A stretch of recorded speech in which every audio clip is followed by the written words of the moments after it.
Law guys, ഞാനാണ് കള്ളൻ. കള്ളൻ എന്നല്ല, കള്ളനെന്ന് പേരിട്ടത് ഇവര്. കറുത്ത മുഹമ്മദ് ധരിച്ചവരെല്ലാം കള്ളന്മാരെന്ന് വിളിച്ചു. അതേപോലെ എന്നെയും ഇവർ കള്ളനാക്കി ഗൈസ്. ഈ കറുത്ത മുഹമ്മദ് ധരിച്ചിട്ടുണ്ടെങ്കിൽ ഞാനെന്ത് നിഷ്കളങ്കരാണെന്ന് നിങ്ങൾക്കറിയാമോ? ഞാനെന്തൊരു പാവമാണെന്നറിയാമോ? ഇവരുടെ ഒരു ചെറിയ തീറ്റയ്ക്ക് വേണ്ടിയിട്ട് ഞാൻ ഈ വീട്ടിലെ എല്ലാ പണിയും എടുക്കണം. സാധാരണ പൂച്ച സാറുമാർ വെറുതെ തിന്നും ഉറങ്ങി നടക്കുന്നവരാണെന്നല്ലേ നിങ്ങളുടെ വിചാരം? എന്നെ പോലുള്ള പാവങ്ങളുമുണ്ട് ഈ ലോകത്ത്. നിങ്ങളതറിയണം. വന്ന് എന്റെ ബേബിക്ക് എന്നെ വേണ്ടാതായി. ഏ ബേബി എവിടെ നിൽക്ക്?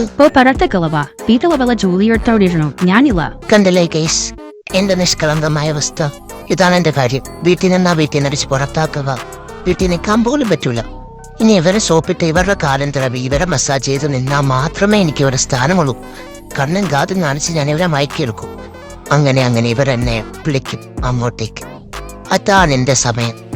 ഇവന്മാർക്ക് തീറ്റ കൊടുക്കുന്ന ഈ സമയം ഉണ്ടല്ലോ, ആ സമയം എനിക്കും തീറ്റ കിട്ടും. 1-2 നാളേലും ഒട്ടുക്കത്തെ ടേസ്റ്റ് അതിന്.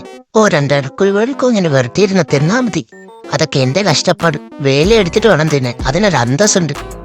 കണ്ടില്ലേ, എനിക്ക് തീറ്റ കിട്ടി. തരുന്നില്ല, തരയിട്ട് തിന്നാ. തള്ളി പണ്ടാരം. ഗൈസ്, നിങ്ങൾക്കറിയോ, ഞാൻ വന്നു കയറിയ പൂച്ചയാണ്ടായിരിക്കും ഇങ്ങനെ കൊറി. എന്റെ ഒരു വീക്ക്നെസ് ആയതുകൊണ്ട് അത് മാത്രം ഞാൻ വിട്ടെടുക്കാറില്ല. അത് എവിടെ ചെന്നാലും ഞാൻ നക്കി തറയ്ക്കും. വിടടാ, ആരെന്നെ മുട്ട നോക്കുന്നു, വിടടാ. ഇക്ലിയാവുന്നു. എന്നാ നീ എന്തെന്നു കൊള്ളു. കിട്ടിയ എന്തൊരു കഷ്ടം. ഒരു കത്തി പിടിക്കാനൊക്കെ എപ്പോഴും കിട്ടത്തില്ല. എന്നെയൊക്കെ കൊണ്ട് എന്താ എല്ലാരും നോക്കിയിരിക്കണേ? ഇതൊക്കെ തന്നെയുള്ള എന്റെ ഡെയിൻ ലൈഫ്. അപ്പൊ ഓക്കെ ബൈ. ഡാഡാ പോവാൻ പറഞ്ഞപ്പോ പോവാനോ? ഒന്ന് സപ്പോർട്ട് ചെയ്തിട്ട് പോടാ.